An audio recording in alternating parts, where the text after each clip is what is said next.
Hello friends, welcome back to my channel. We're going back to true crime with this video. I did a video like this a few months back in which I basically just took a few unsolved cases that didn't have that much information about them available, and I just compiled them all into one video. And I thought that was really fun. I thought that was very interesting. I wanted to do it again. With these cases, they're not all missing cases, and they're also not as recent. I keep forgetting to introduce myself in my videos, so if you're new here, hi, my name is Larki. If you're not, welcome back. Let's just jump into the video. So the first case we're going to be talking about today is the case of Tarasha Benjamin. Tarasha disappeared from Selma, Alabama on June 26, 2010 at the age of 17. She went by the nickname of Pooh, and she lived with her mother, Regina Benjamin. On the morning of June 26, she left her mother's house at around 9 to 9:30 to head to the Selma flea market, and this is something that she did every Saturday. She left the house with her mother's friend in a gray Mazda Tribute. Now the car belonged to the friend, but they allowed Tarasha to drive it. Now this next part isn't very clear, but soon after leaving the house, Tarasha and the friend parted ways. Tarasha was still in the friend's Mazda, and on her way to the flea market, she stopped at a yard sale to meet with a relative who borrowed her phone to make a phone call. After that, she was meant to head straight to the flea market. So the entire morning, Tarasha's mom, Regina, had a feeling that something was just off. You know, like mother's intuition, they just know when something's wrong. Regina says that she had constant communication with her kids, like they would just talk various times throughout the day. And since Tarasha had left the house that morning, she hadn't had any communication with her. And typically, she probably wouldn't make a big deal about this, but since she had that weird feeling in the morning, she decided to try to reach out to her to see if everything was okay. So at around 11 a.m., she reached out to Tarasha. She couldn't get a hold of her, and she started calling friends and family to see if any of them had heard from Tarasha. While speaking to one of Tarasha's cousins, Regina was describing the type of car that Tarasha had been driving that morning, and the cousin said that they had seen that car on the side of the road on the Cecil Jackson bypass. So now at around 1 p.m., Regina's friend, who again was the owner of the car, showed up to Regina's house, like basically trying to get their car back or asking where Tarasha was. Regina, of course, already had that weird feeling. She had already been contacting family and friends asking about Tarasha, so this made her more worried because now again, this is what I was mentioning earlier, that this part wasn't very clear, but I suppose Tarasha was meant to use the car to head to the flea market, and then she was probably meant to give it back afterwards. So since that didn't happen, so they contacted police. Like Tarasha's cousin stated that they had seen the car by the Cecil Jackson bypass, the police did find the car abandoned in that same area. So this is where it gets a little bit more worrisome because the car was found about a mile away from the flea market, and it was facing the opposite direction. The car also had the two windows on the driver's side smashed in, and it looked like it had been ransacked because there were items from inside the car that were like thrown all around. And this is all that police found. There weren't any signs of Tarasha anywhere around the car. No one else had seen Tarasha after she left the yard sale. That's all the information that's available on the case. I couldn't find anything available. She just vanished. These next two cases aren't definitively linked, but people have found similarities between them in the way that both girls in the cases vanished. Now, it's important to know that both of these cases happen about 10 years apart, so just keep that in mind. It only makes sense to go in chronological order, so we're going to start with the case of Dana Stidham. Dana was 18 years old when she disappeared in the summer of 1989 from Bella Vista, Arkansas. She was a daughter of Georgia and Lawrence Stidham, and she had one older brother, Larry. She lived in an apartment with her brother, Larry, and one other roommate in Staunton, Arkansas. And she often visited her parents in her hometown of Hiwassee, Arkansas, which was only about a 10-minute drive. With it being so close, Dana often stopped at her parents' house just to check in on them or do things like laundry, and this was the case on July 25th, 1989.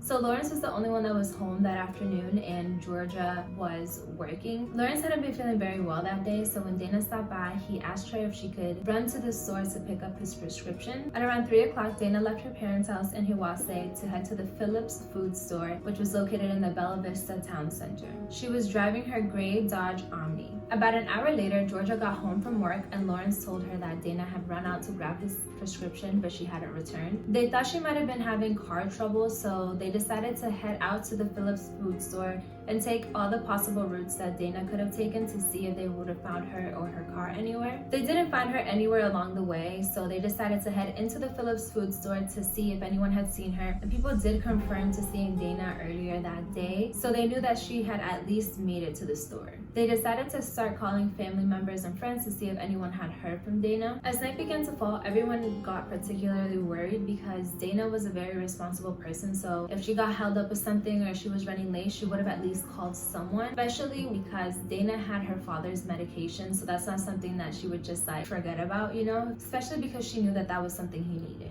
At 9:15 that night, Larry contacted the police to report Dana missing, and they put out a bolo for her at 9:43 p.m.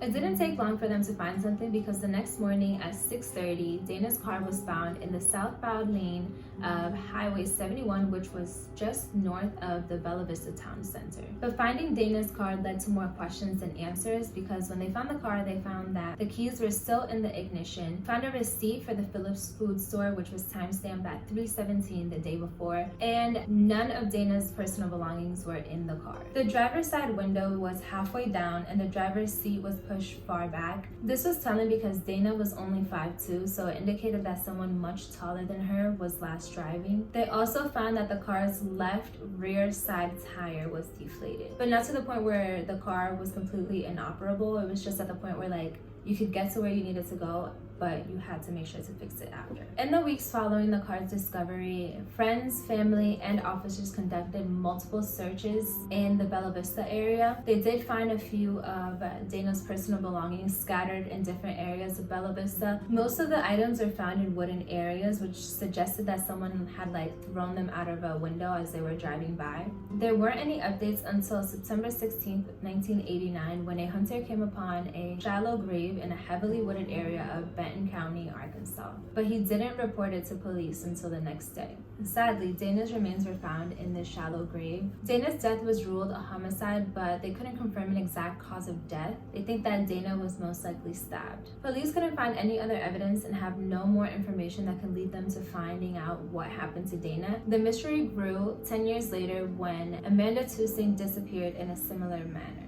Amanda was 20 years old when she vanished. She was the daughter of Susan and Ed Tusing. She had two brothers, one of which was her twin. She had just graduated college and was newly engaged to her fiancé, Matthew Irvin, and she had just gotten a job at a veterinarian's office.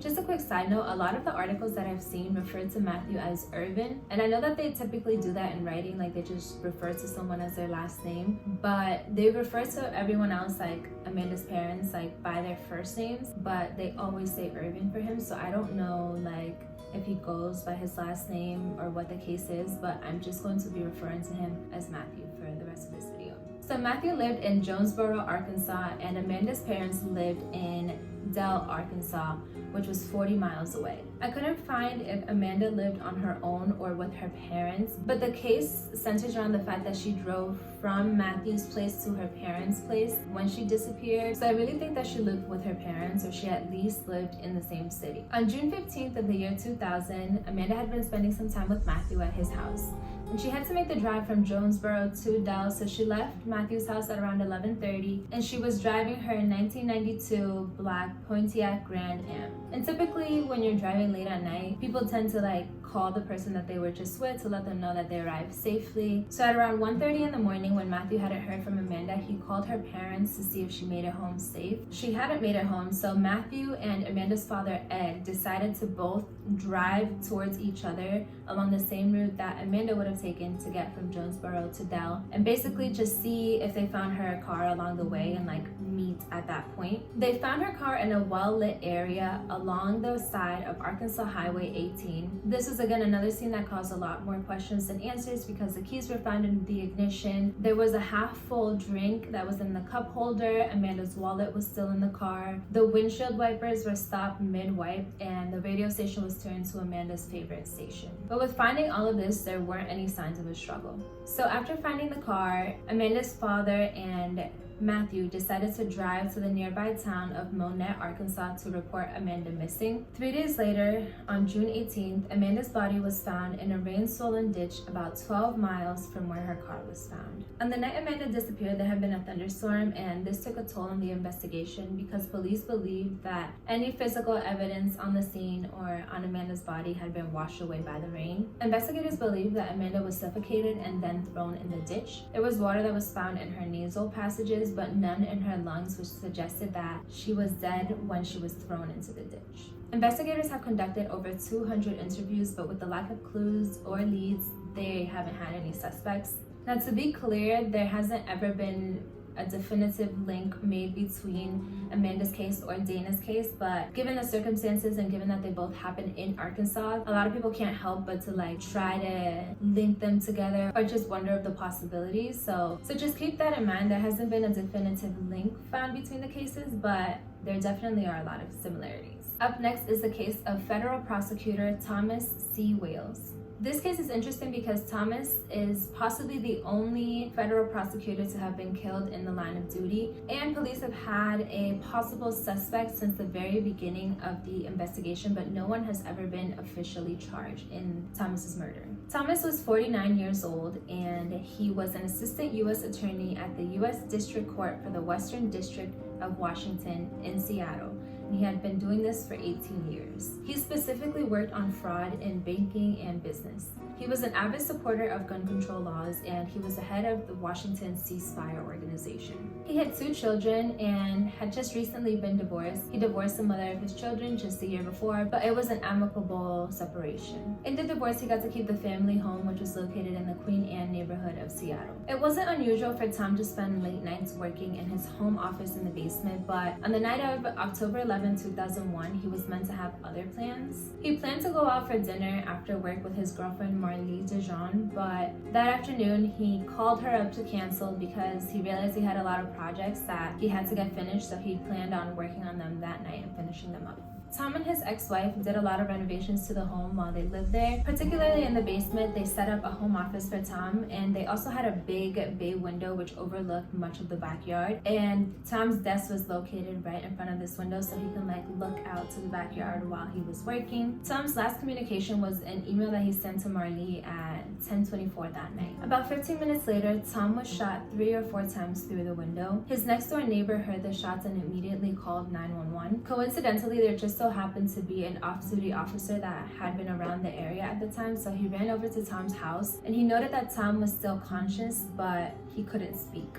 Tom was rushed to the Harbor View Medical Center in Seattle and later died in surgery. The initial suspect and the prime suspect for most of this investigation has been a pilot from the Bellevue airline. The pilot has never been publicly named because he's never been officially charged. Police suspected him because Tom had previously investigated and unsuccessfully prosecuted this pilot. He was also a firearms enthusiast, so people believe that part of the motive could have been personal because Tom was strongly against firearms. With such little physical evidence left behind at the crime scene, police believe that this was carried out by either professional hitmen or a very small group of people who have just never talked about this happening. And they believe this for a few reasons. I mean, of course, there was no evidence left at the scene, but also whoever carried out the murder had to have known the layout of Tom's house to know that his desk was right in front of the basement window. And they also had to know how to get into the backyard without setting off any of the motion detection lights. Being that the window looked out to the backyard, if they just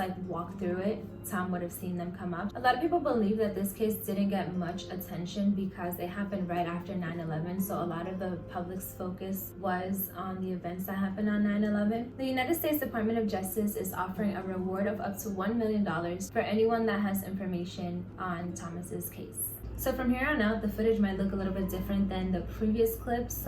My makeup is all worn out, my lip gloss is not popping, the angle might be different, the lighting might be off. We had to take a brief intermission during filming, and by we, I mean me. There was this whole little situation going on, but that's okay because we're down to the last case.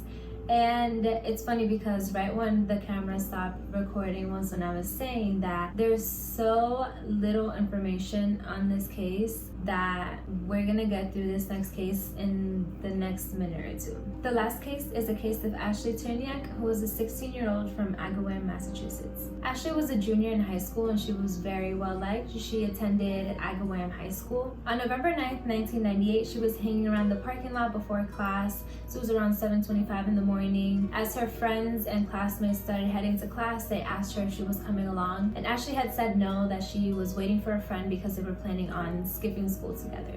You know, like a typical high schooler. So at around 7:45, Ashley got in a car with an unidentified driver, but she left on her own. Her friend never met up with her. Less than 20 minutes later, at around 8 a.m., witnesses reported seeing Ashley jump out of a car that was driving southbound on I-91 towards Connecticut. Ashley jumped out of the passenger side window feet first. Unfortunately, Ashley was found dead on the breakdown lane, and she passed away due to the injuries she suffered from the impact. An interesting fact is that Ashley was barefoot when she jumped out of the car. A few minutes before her fall, witnesses reported seeing Ashley trying to flag down a state trooper that was parked on the side of the road, but the driver was like facing the opposite side of the highway, so they unfortunately didn't see her. After Ashley's fall, the car was seen leaving I-91 through exit 49 in Connecticut. Her backpack was then found on Woodland Avenue in Enfield, Connecticut. Witnesses reported the car to be a tan or light brown mid-sized vehicle, and it could have possibly been a late 80s model Ford Tempo or similar. The driver of the car has never been identified, and the friend that was supposed to skip school with Ashley has never come forward either. There isn't any information available on the investigation afterwards.